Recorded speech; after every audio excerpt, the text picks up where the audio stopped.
shu qattiq tegishligi tufayli sunnatni amalni tark etaveradigan bo'lsa, ular hali sunnatga ergashmadi. Sunnatga ergashgan odamlar, Alloh Rasulining manhajida yurgan odamlarga birov hech qachon siz salomat yurasiz, tinch yurasiz, odamlar ichida hurmatli bo'lasiz, odamlar sizni hurmat qilishadi, to'rga o'tirgizsiz deb va'da bergan emas. Sunnatga ergashgan, Alloh va Rasulining yo'liga ergashganlarga Alloh taolo tinimsiz aziyat va bu dunyoda mashaqqat, ko'p azoblar, ko'p qiyinchiliklar va'da qilgan. Shuning evaziga Alloh taolo qiyomatda jannatni va'da qilgan. Alloh taolo Qur'onda innalloha ishtara minal mu'minina amwalahum va anfusahum bi anna lahumul jannah. Alloh taolo mo'minman degan kishilardan mol jonlarini sotib oldi. Jannat evaziga mol jonlarini sotib oldi. Kimki mol jonini sunnat yo'lida, Allohning yo'lida sotgan bo'lsa, endi u shu bayga ishlashlikka. Jannatga kirishni xohlagan kishilarga Alloh taolo bu dunyoda xotirjam, farovon hayotni va'da qilgani yo'q.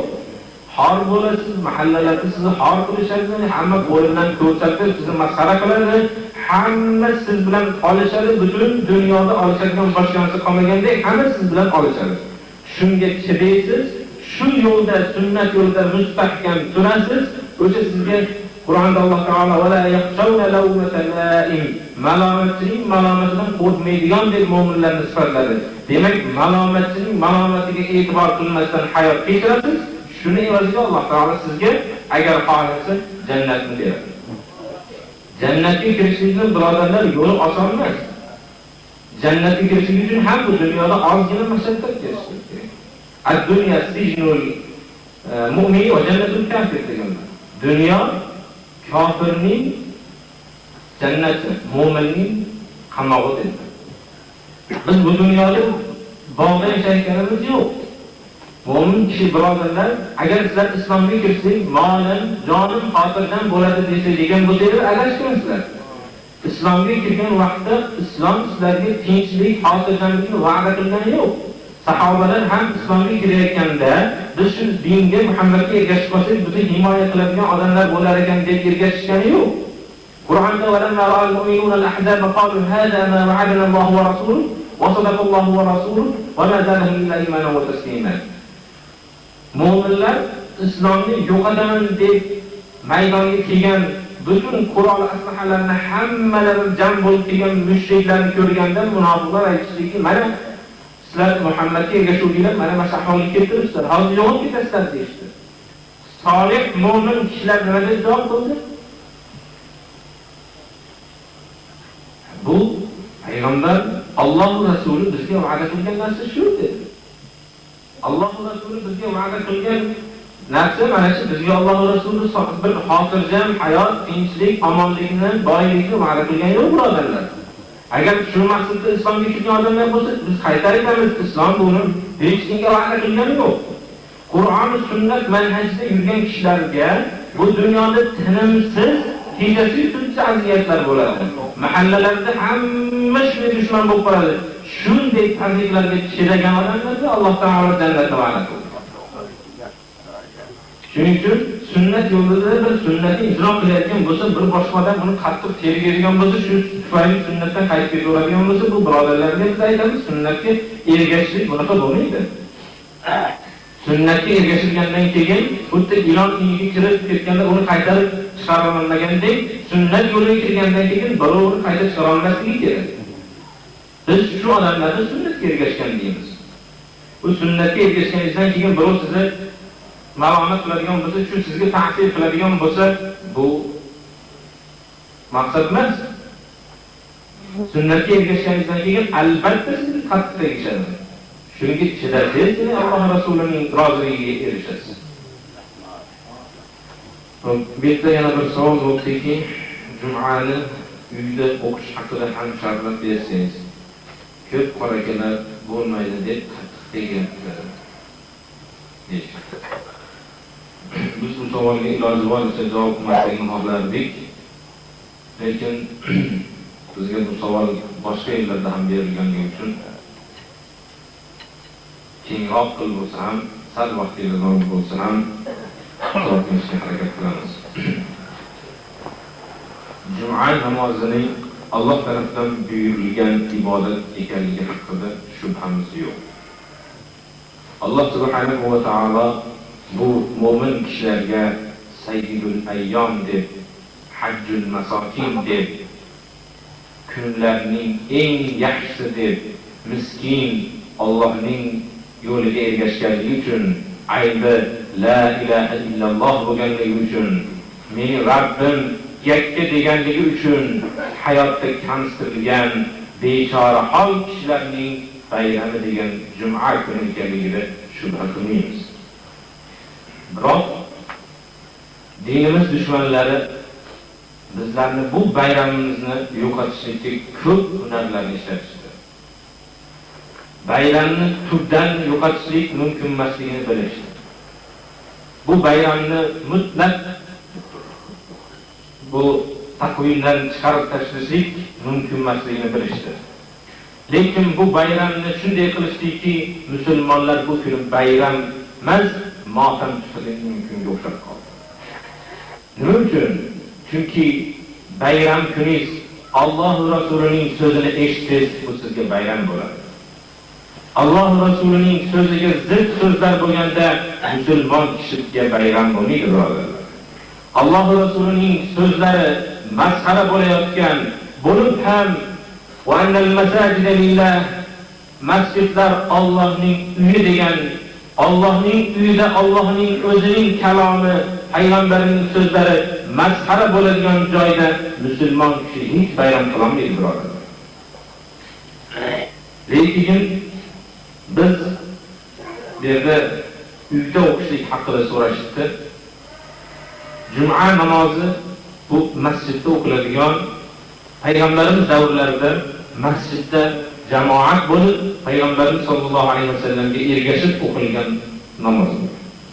Shu tufayli bizlarga ham juma namozini masjidda jamoat bilan o'qishlikka sunnat bo'ladi.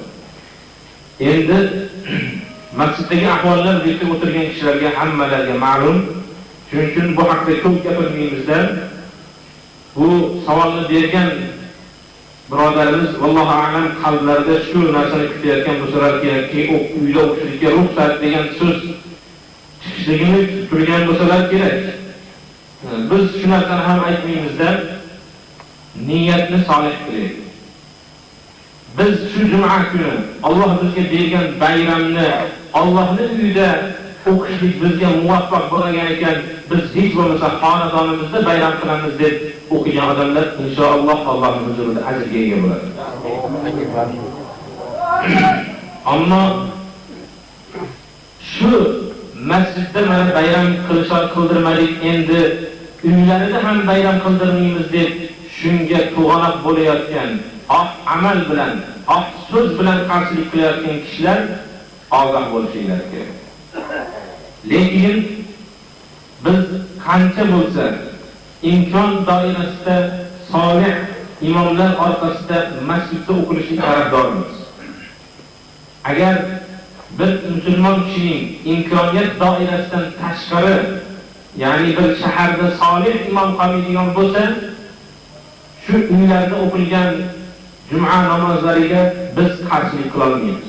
Chunki Allohning uyida Alloh o'zi mening masjidlar Alloh uchun degan uyda bayram qilinmayotgan bechora mustazafin musulmonlarga biz uylarda ham bayram qilmaylar deyolmaymiz, birodarlar.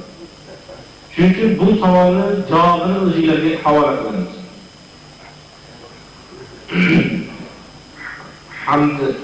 Hamdan kaseeran tayyiban mubarakan fihi deb, ya'ni rukudan turganda sunnatga muvofiq o'qiladigan duo kalimasini jahriy aytsak bo'ladimi? Shuni sharhlab bersangiz deb so'rashdi. Shaxsan men bu narsani jahriy aytilishligi haqida biror bir sahih rivoyatni bilmayman. Agar bir odam shu Robbana va lakal hamdu hamdan kaseeran tayyiban mubarakan fihi degan duoni jahran aytishlikka biror bir sahih manbadan hujjat keltirsa qabul qilamiz. Bu Rabbana va lakal hamdu hamdan katiran tayyiban mubarakan fi duosini jahriy aytishlik haqida biror bir sahih manbani men o'qigan emasman. Bu meni o'qimaganligim birodarlar hujjat bo'lmaydi. Agar qaytarib aytamanki, biror bir odam sahih shunga hujjat keltirsa qabul qilaman. Shuning uchun men shu savolning javobini jahriy aytmaslikka targ'ib qilaman. Bu narsa ham fitnaga sabab bo'lsa, ikkinchidan shaxsan men shu haqida sahih bir rivoyatni bilmayman. Shuning uchun agar sahih rivoyatni bilmagan kishilar bo'lsa, demak jahriy aytishlari kerak bo'ladi. Agar sahih bir rivoyatni bilmagan kishilar bo'lsa, xufiyan, ya'ni maxfiy holatda aytishlari kerak bo'ladi. Alloh taolo hammamizni gunohlarimizni mag'firat qilsin. Bizlarni ham boshqa davrlarda Payg'ambar sollallohu alayhi vasallam davrlarida yashab, o'zlarining bayram kunlarini bayram qilgan Alloh subhanahu va taolo ularga haj deb aytgan, kunlarning sayyidi deb aytgan Juma kunida bayram qilinadigan baxtli musulmonlar qatoridan bo'lsin. Amin.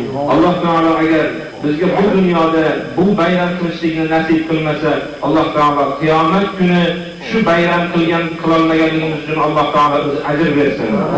Alloh taolo bizni Juma bayramimizga qarshilik qilayotgan kishilarga Alloh taolo o'zi kifoya qilsin.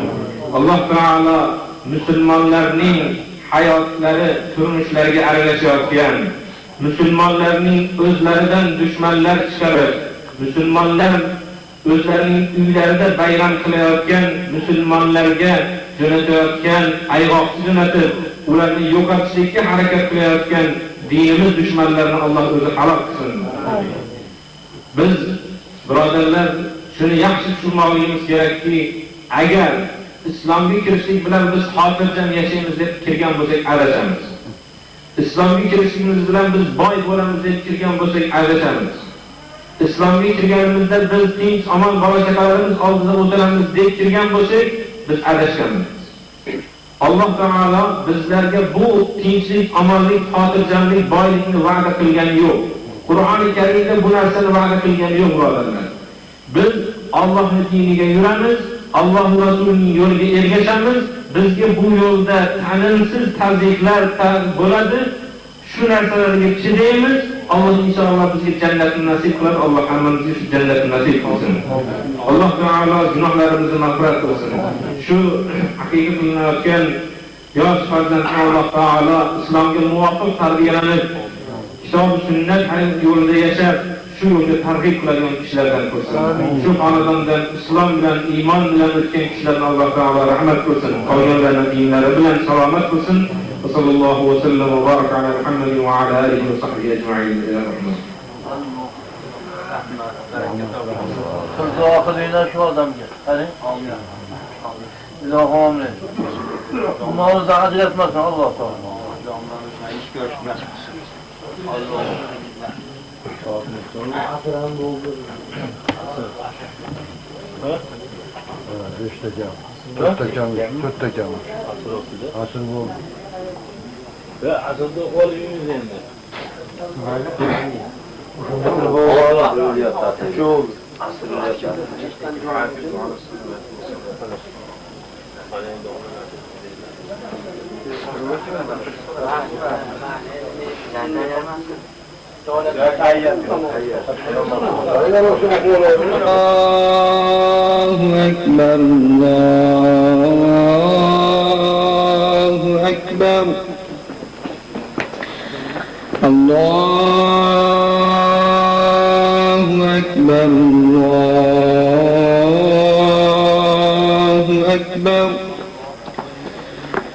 أشهد أن لا إله إلا الله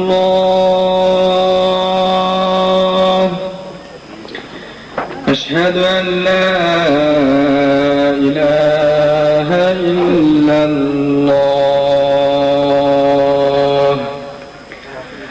أشهد أن محمدا رسول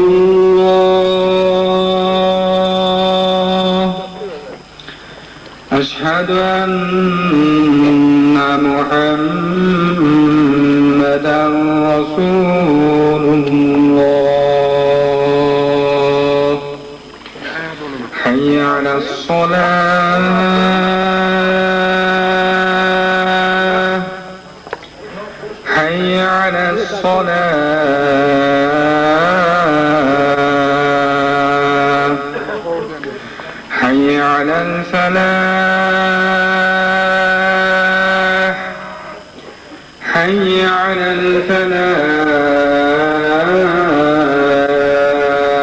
الفلاح الله أكبر الله أكبر لا إله إلا الله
İflas oturuyor. Ortalarda adam var.